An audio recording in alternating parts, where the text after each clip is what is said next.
fight's not over. Stop the fight! People. Everybody, I come here for everybody. Kill everybody. I'm the champ. I'm the king. Kill everybody. Ah! All right, guys, we are back. Tough card on this most recent one, which we will recap at the end. But getting on to this next one, what's going on, Carson? Yes, sir. We got to bounce back after that last card yesterday. But looking forward to this one. Yeah, I don't think too many people won their bets on that card, but away she goes. Everyone's gonna have a down night here or there, and lost that 4-card winning streak. So, first fight, Hailey Cowan versus Jamey-Lyn Horth. Man, I am tired of breaking down Hailey Cowan fights. Every single fight she's in is getting canceled. We're picking Horth here. There's not a ton of info to go off of here, but I do like the fact that Horth is winning her fights by finish, whereas Hailey Cowan's kind of doing these split decisions, not very convincing. I like that Horth uses her kicks at range. She's not like the most coordinated person, and doesn't really know how to deal with being hit, but I don't think Cowan's hands will be too much of a danger here. And I don't know, she's just got some awkward power, and I think she's got the better ground game here. So I think she's just in control, Hailey Cowan. Again, I'm so tired of having to break down a Hailey Cowan fight, but what do you think? Yeah, it's another women's MMA fight. It's a toss-up. I can see this one going either way. Whoever has the better control might win this fight if it heads to the mat, but yeah, like you said, I think Horth should be better everywhere here.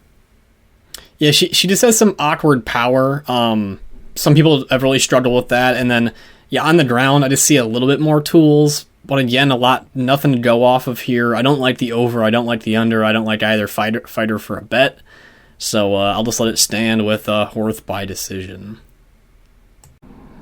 All right, guys, for the second fight, we have Brian Kelleher versus Journey Newson. Taking Brian Kelleher in what could be a very close fight. If you're looking at Kelleher's record, it's not the most consistent thing, but there is one big takeaway, and I think it's that Kelleher's fought a lot of high-level fighters. His losses come to a lot of wrestlers, high-level wrestlers too, and he gets beat on the ground occasionally, but overall, this guy's got a really good guillotine. He has the skills to at least compete on the feet. He's kind of been a really hesitant striker, but Journey Newson at the same time is nothing special on the feet, kind of just circles the cage and does nothing special. So I like Brian Kelleher to get a decision with his experience here. What are you thinking here? Yeah, I mean, what sticks out is Kelleher's experience with high-level fighters. Like, he's only lost to like Mario Batista, Umar Nurmagomedov, Ricky Simone. Those are his last 3 losses, and Newsom hasn't fought that level of competition. He's losing to Randy Costa, so I just like the level of competition Kelleher's competed with, so I think that should benefit him. Yeah, I think Newsom looks a little small too at bantamweight. I don't think it's played out. He won against Fernie Garcia. He stopped a lot of the takedowns against Morozov, or at least was hard to control on the ground. But overall, he misses a lot of his punches. He's fast, but he just needs more tools in his game than just his boxing, because he doesn't land a lot of his strikes. And what we've seen from Kelleher is that he's really hard to knock out. And Kelleher can mix it into the body, and I think he'll have a power advantage here. So I think Kelleher outpoints him here, but he always is just live for that guillotine. So playing the over is kind of a risk. But yeah, Kelleher by decision. Okay, for the next fight, we have Stephanie Edgar versus Irina Alekseeva. In this fight, taking Edgar, gotta stick with the favorite here. The overall really good ground game. She's got the judo throws. She's got the good control on the ground. And, she's lost to Mayra Bueno Silva, in which she did have a good position in until the submission, and she's also lost to Tracy Cortez. That's two high-level grapplers to lose to. Irina, on the other hand, I found some film for her, but she seems all-around okay. She's stepping in with a lot of volume in her striking once she gets into range. On the ground, she doesn't seem like a slouch. She moves and seems to do good work down there, but overall, I think she just gets overpowered in this fight on the ground by Stephanie Edgar. And I like a submission. I think Edgar can control positions until it shows up. What are you thinking? Yeah, Irina is making her UFC debut here at 32 years old. I just think Edgar more experienced, and for Irina, it's only her fourth or fifth.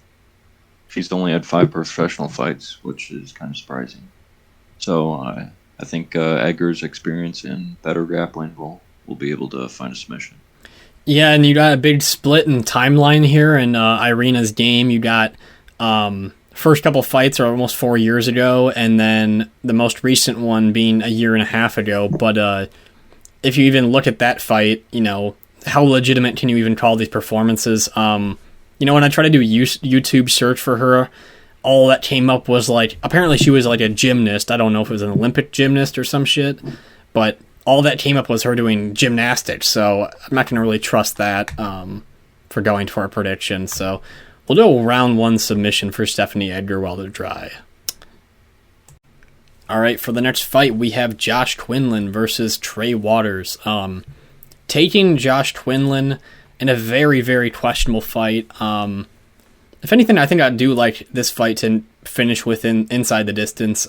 Trey Waters just coming off of a LFA knockout, pretty viral knockout against Jalen Fuller. That fight was very competitive, though, up until the moment of the knockout, and it's kind of hard to say exactly how this fight will play out for Waters. He actually ate a head kick in that fight, looked a little rocked, but he's also had good experience. He fought Gabriel Bonfim in UFC debut or Contender Series, and has some other good performances. And he made the Bonfim fight competitive for the time it lasted, which is still a good sign. But Josh Quinlan is on those roids, and I can't pick against the roids right now, especially when he failed 2 drug tests in a row for his UFC or his Contender Series fight, then his UFC fight. So I'm thinking a knockout. What do you like here? Yes, I do like Roid Man by Caio here. I think Waters fighting last week or the week before will be tough for him to cut weight again and get back in there. So I just see Quinlan either being able to knock him out or find a submission. And Waters is a freaking giant. I don't know how he makes this weight class. Right, exactly. He's huge, and not to mention from that fight, he had some swelling around his eye and even a little cut. I do think at range, Waters does have the tools, and he's going to keep this fight at range. But again, I believe this card's back in the Apex, and Waters probably won't have that space to operate that he wants to. He uses kicks at length, uses straight punches. And Quinlan, man, that roid rage power is just something you can't fuck with. Jason Witt, probably one of the dumbest fucking kicks you could see anyone throw in a fight. He walked into perfect range for that left hook, and Witt got slept. But Quinlan, he does that roid rage after every punch too. He's screams, and I think he could also get the takedowns here. A guy cutting that much weight at 6'5", if Quinlan's gonna hit him too, it's probably gonna be right on the chin because those overhands and stuff. That's how they'll line up. But yeah, I'm thinking probably a first round knockout. What is that? What you like here? Yeah, I like that. All right, Josh Quinlan, knockout round 1. All right, for the next fight, we have Cody Durden versus Charles Johnson. Gotta pick Charles Johnson here. That he's just shown that he can't get held down by these guys who want to grapple. Makayev couldn't do it. freaking Jimmy Flick couldn't get him to the ground. And I just like the fact that he's been extremely active recently as well. You know, in pretty much a year's time, he's had 5 fights. And again, that activity will really pay off for that flow state in there. And Cody Durden, he's pretty reliant on getting those takedowns, and he's going to be the worst striker here. And if he's going to just try to dart in and get takedowns like he's done in all of his fights, he's going to slow down, and I like a 3rd round knockout. What do you think here? Yeah, I think Johnson will be able to fend off some of those takedowns and be able to win the striking battle. I think Durden will get a little too reliant on the takedowns, and Johnson will be able to stuff those, and Durden might be gassing or slowing down a little bit, and then Johnson can pour it on him in the later rounds, 2nd and 3rd. Right, and like you said, this will in 2023. We're only in April, and this will be Johnson's 3rd fight this year. Right, and that Ode Osborne fight was extremely close, and you know, a very hard guy to strike with. Durden, on the other hand, you know, he's pretty one-dimensional. It's like step in right hand, step in left hook. Like, it's not a lot of crazy things going on.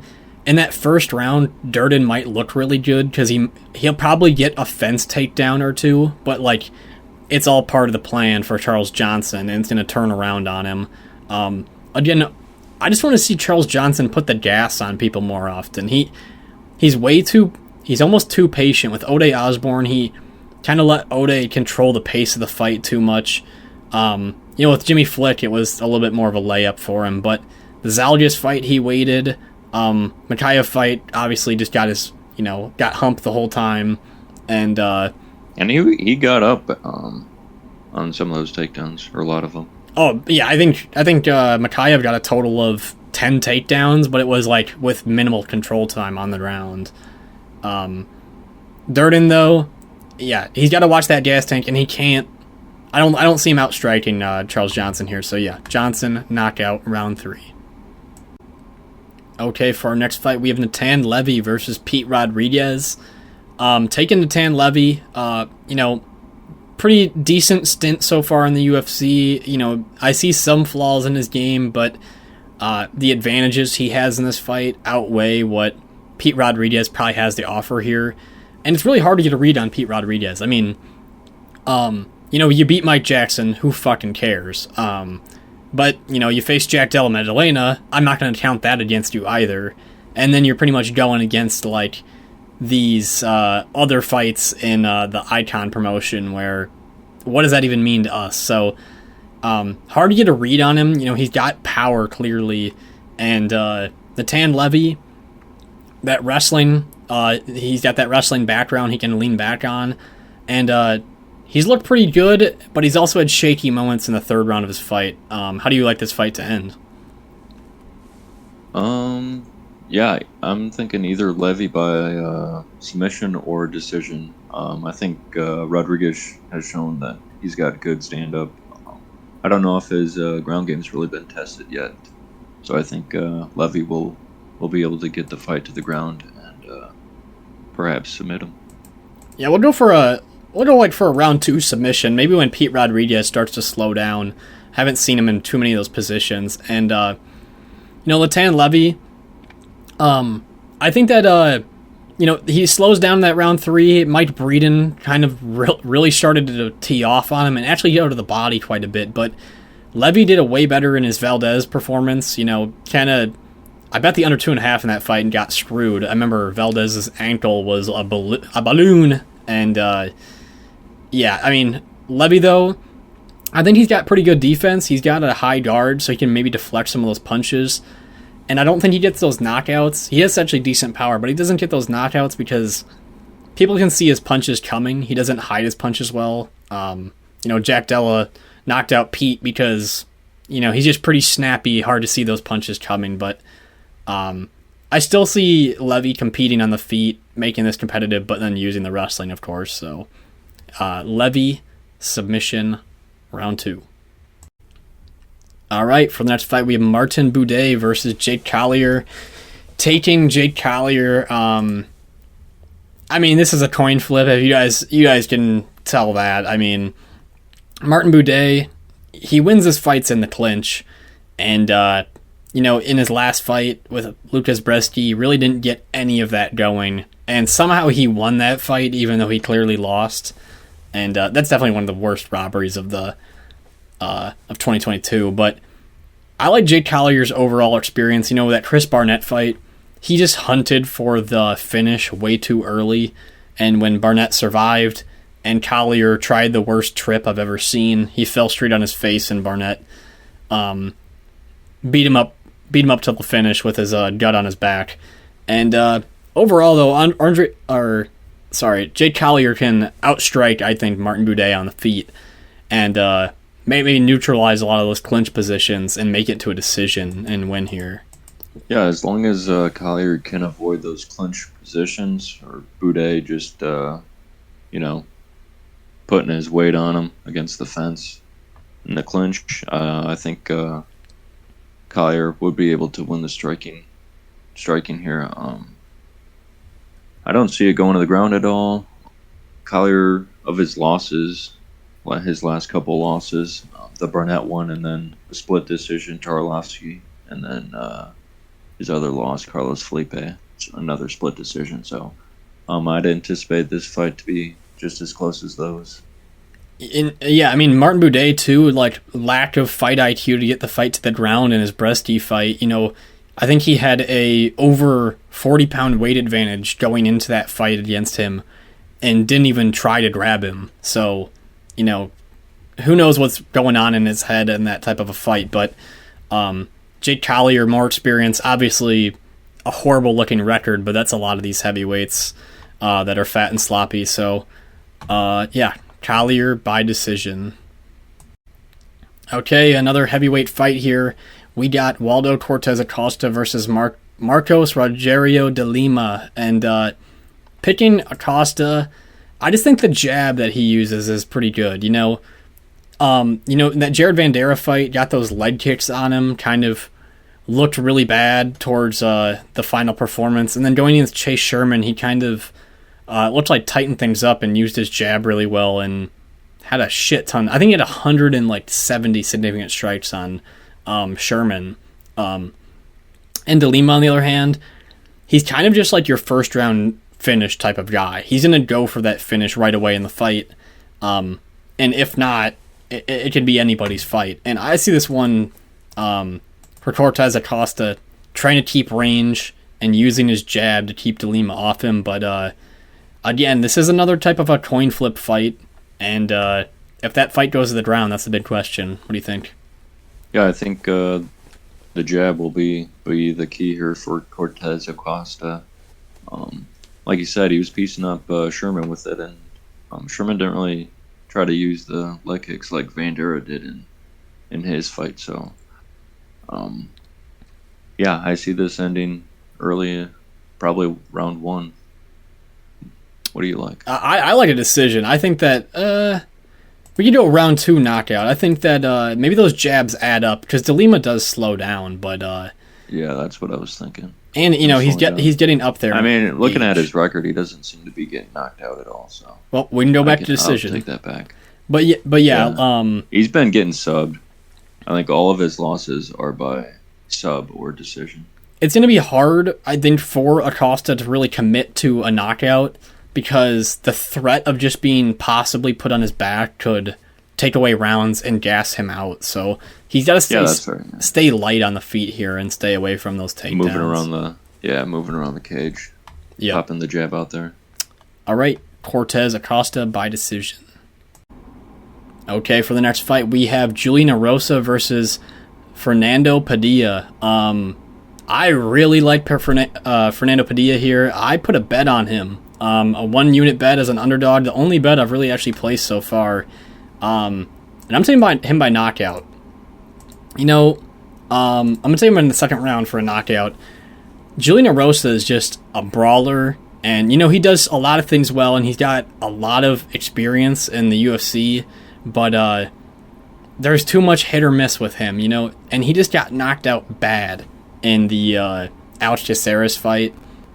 His legs were like twitching on the ground. It was a bad knockout. As good as he looked in the Dawodu fight, it looked just as bad in some other performances. And he's too willing to brawl here. And for what I've seen from Padilla is that he's an extremely solid technical boxer for his size.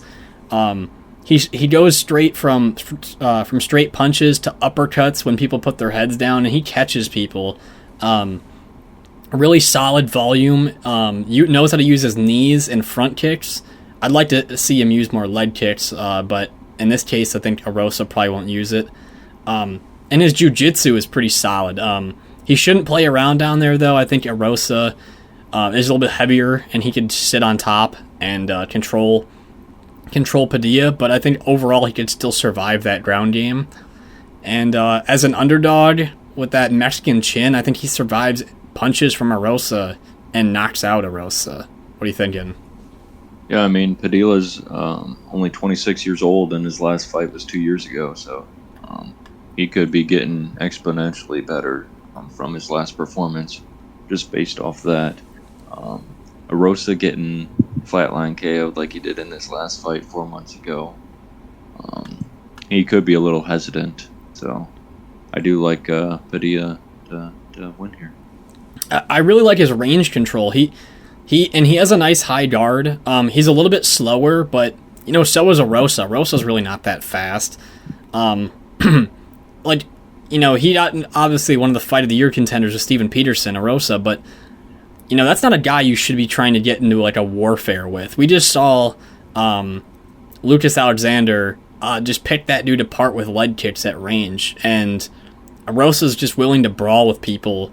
And I think the better chin fighter, the younger fighter coming up, has a little bit more length. And I think that Padilla gets it done here. I think he's a good underdog, good step in. And this should be, in my opinion, the fight of the night here. Other than maybe the Sonya Dawn, Ricky Simone fight. This is me go one to watch. Padilla, KO, round 2. Okay, for the next fight, we have Cody Brundage versus Rodolfo Vieira. Taking the jiu-jitsu man, Rodolfo Vieira. In his last loss, he actually impressed me with a lot of stuff. He failed 20 takedowns or whatever, but we, at the time, didn't really know that Chris Curtis had that great of takedown defense. And Vieira really surprised me with his boxing in that fight. He won round 1 off of his jab, and he made round 3 competitive with Chris Curtis. By using his jab and right straight. And he's got a surprisingly good straight punches. He doesn't loop his punches. And there's a lot of power on him. He cracked Dustin Stoltzfus before submitting him. Cody Brundage here is just a guy who hasn't really taken damage well over the course of his career. Like Oleksiejczuk, he gets a takedown, gets reversed, and then just gets pummeled. He beat Tresean Gore. I feel like if they replayed that back, though, I feel like Gore would win that. And then he fights Dalcha, getting his ass beat until a weird takedown attempt and then a guillotine. So I think that Vieira hurts him on the feet. This fight finds its way to the ground from there. I think Vieira's got to be patient with those takedown attempts and find the right time for him. And then he'll work his way to a submission early. What are you thinking? Yeah, I think Vieira can hurt him on the feet, be patient with getting to the ground, don't force it, and then be able to find a takedown and submit him. I like a finish here for Vieira. I'm not sure what you're thinking round-wise here. I just put round 1. I think he sweats a lot, so I think when they're dry is probably the best option. But Anthony Hernandez, that fight, that was before he knew that he couldn't just run through everyone and only completely gassed himself out there for the submission, died.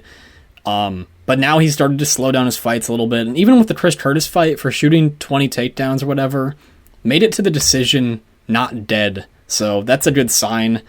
Cody Brundage, like I said, Nick Maximov was able to control him later in the fight with some wrestling. And I think Vieira is stronger than Nick Maximov to control people. And yeah.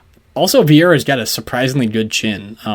He had a lot of big shots from Chris Curtis that he just ate, and even from Anthony Hernandez when he was gassed. So, yeah, I like Vieira here. I'm going to try to pair him with some sort of bet here on the card. Are you going to try to do that as well?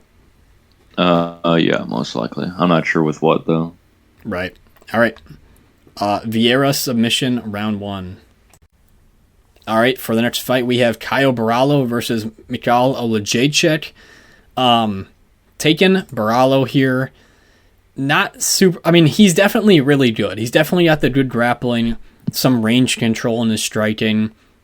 But he's really missing... I know he's got a good jiu-jitsu game, but he's missing a lot of submission attempts, and he hasn't really attempted many. And some fight IQ mistakes in his Makhmed Muradov fight. He got into full mount twice and got kicked out of the position, and then he kept going up into that position and losing rounds because of that. I don't think Borralho finds a submission finish on this. The line for the over is kind of juicy for this. I think for under 2.5 it's like minus 210, and over 2.5 it's like plus 170. And I think Borralho takes this one to a decision. What are you thinking? Yeah, I don't know. Borralho in his last performance, yeah, like you said, he gave up a ton of positions. Fight IQ was questionable. But Oleksiejczuk, he can get taken down at times, but he has power. He's got that Polish power. So, I mean, maybe Oleksiejczuk could crack Borralho if Borralho wants to stand on the feet for a minute or two. So, I'm not betting on either one of these guys. It's a sketchy fight to bet on that on a money line here. So, yeah, I kind of like this fight starting round 2 as maybe a possible prop to go after, but Oleksiejczuk definitely, his natural weight class is here at 185, but he's also fought 2 not super credible fighters here. He ran through Sam Alvey, and then Cody Brundage isn't the best of competition, so this is a big step up as well for him, and I think that Borralho just controls him on the ground, possibly going for that submission, we'll see, but like you said, Oleksiejczuk's always live. He's always a pressure fighter. He got taken down by Jimmy Crute a lot, but he also got up, and that's a big fucking dude to get taken down by. Jimmy Crute's like one of the biggest light heavyweights, and Caio Borralho's, he's definitely one of the bigger middleweights, so it'll be kind of interesting how that plays out at this weight class. So, all right, Borralho by decision. All right, guys, for the main event, we have Yadong versus Ricky Simón. And before we give our pick, please, guys, drop a like on the video, subscribe, drop a comment down below. And, for our pick, we're going with Yadong, as we just did in the most recent video, which you guys could have easily figured out. I just think that he's the more dangerous, powerful fighter here. He showed a really good chin. These are all things we just discussed. He's shown a really good chin in his fights, and at the age of 25 to have the experience he's had is pretty impressive. And Ricky Simón, obviously, a shit ton of experience as well.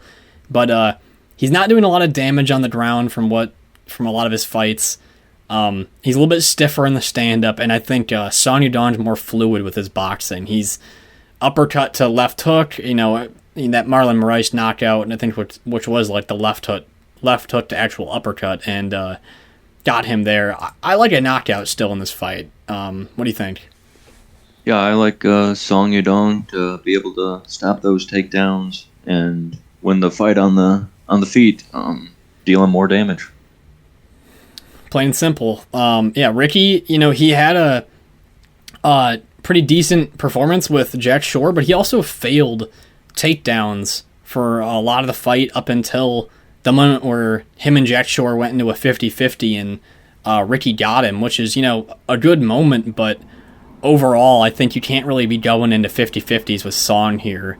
And, Song had a better performance than Chito Vera and some of these other guys have had with Sandhagen as well. He made that very close. Going into the final round. The judges had a 2-2 going into round 5. Yeah, right, exactly. He had a big... That cut stopped his opportunity. Now, I think Sandhagen still was going to win the fight, but... I agree.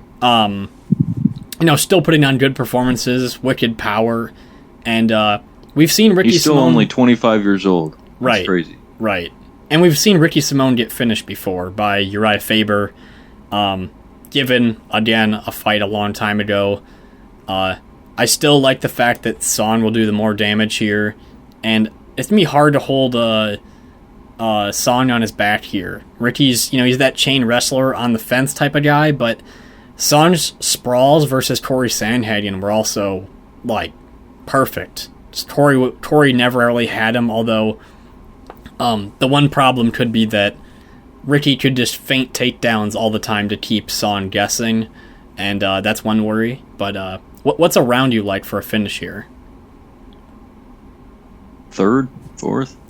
Because I think we said second last time, so we'll just add an extra round. Typically these guys, they pace their fights accordingly to make sure they can go 5. I don't know if that's going to stay the same way for Ricky Simone, but I think a third round knockout plays well.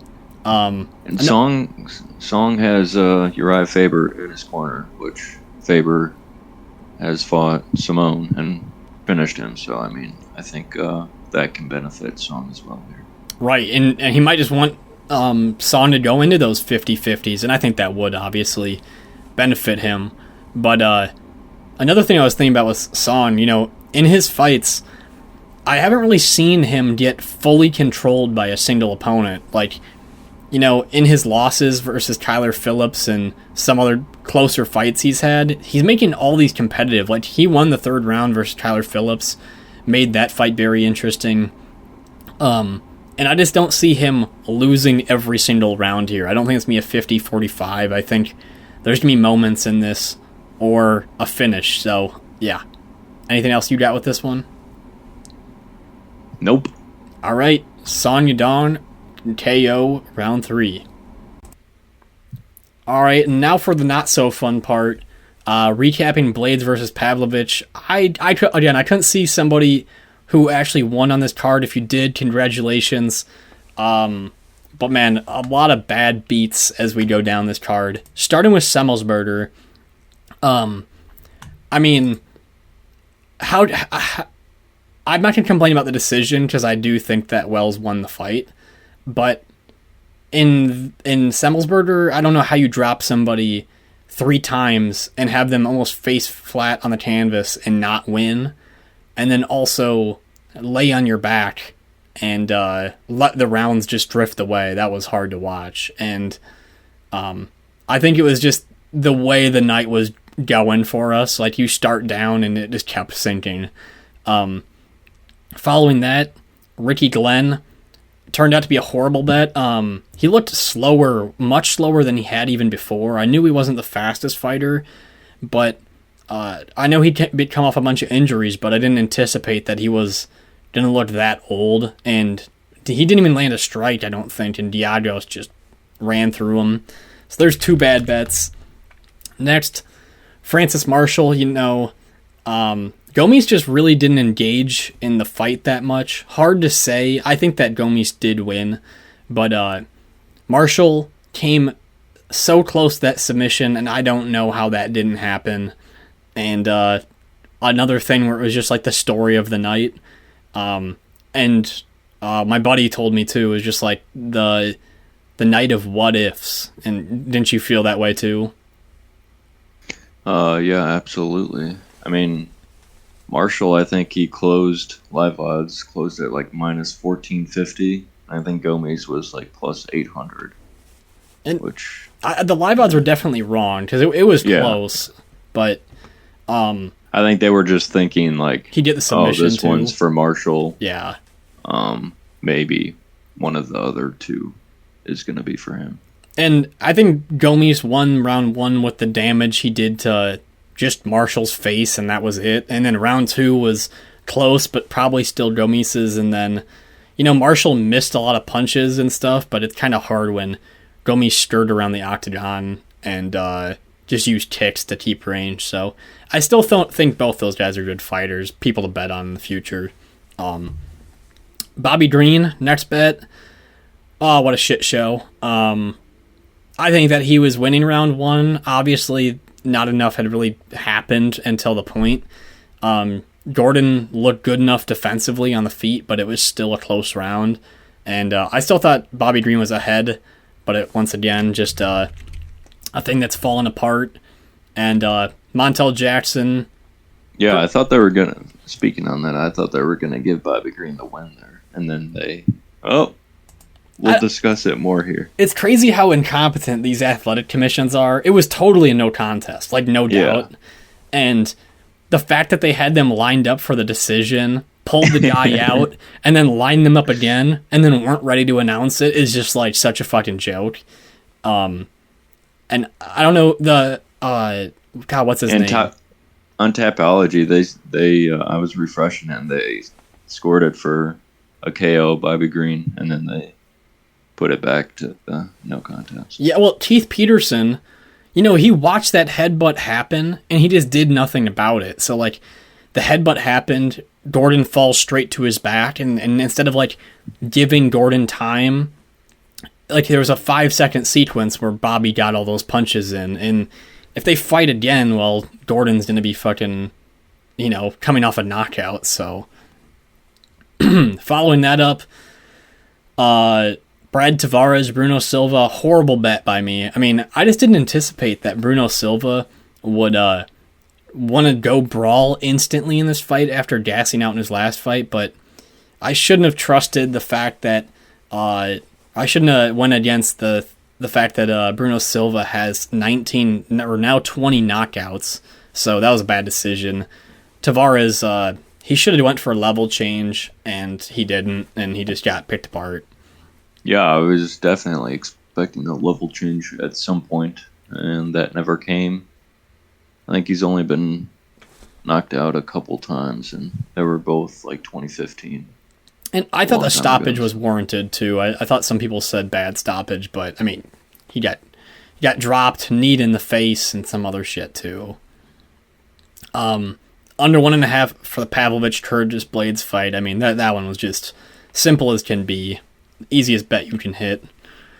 Down further, Bobby Green by Jared Durden, Green by knockout. That was a little trolling. That was just the MMA gods just fucking with us yesterday. Just the fact that it had to happen that way as well. Glenn by finish. Bad bet again, but I thought if Glenn would win, it would be by a finish.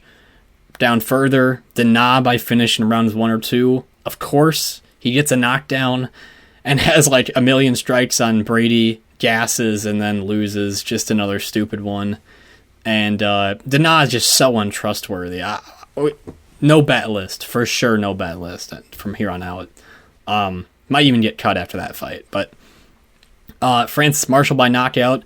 He had some big punches, but obviously it was the submission attempt that was probably the right play, if anything. But bad card for everyone, a setback. Hopefully turning it around, and too many underdogs were winning on that card for anyone to do that well. So yeah, I mean, what favorites did win?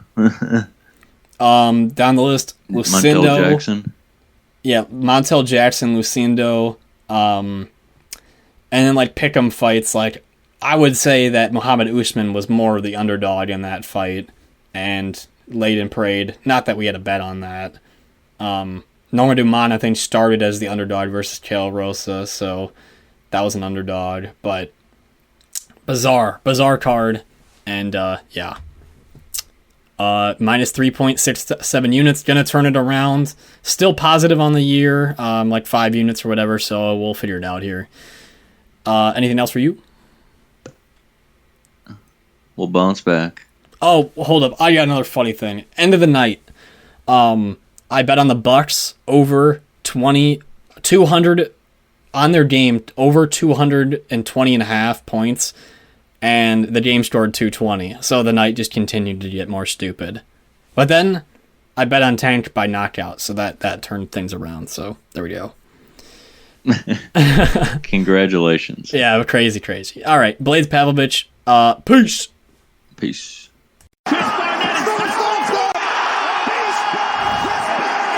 I know. It doesn't matter from the trenches.